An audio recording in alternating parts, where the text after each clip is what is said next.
Greg here from Air Fitness Systems. I've got a great hip mobility drill for you guys today.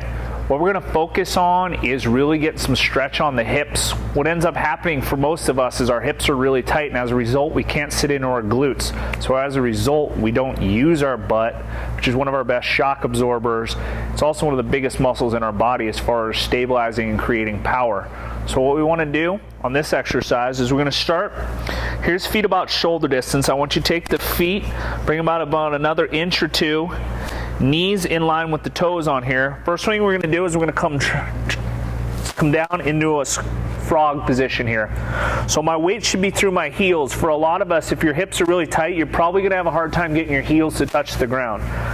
So my weight's through my heels. I'm standing up nice and tall. If you can't do that as now, just make sure your heels are down. So what we're going to do on this is we're going to walk our hands out kind of slow. I'm going to keep my knees all the way out where they were. If I can, I'm going to walk my hands forward. I want to squeeze my butt through my hips so I get a good stretch. And then I'm going to push all the way back. When I slide back on this, I want to make sure my legs are nice and straight, so I'm starting to get some hamstring, low back flexibility. Then I'm going to sit back into my glutes. Each time I want to try to go a little bit lower on here. So I'm going to come down, good stretch,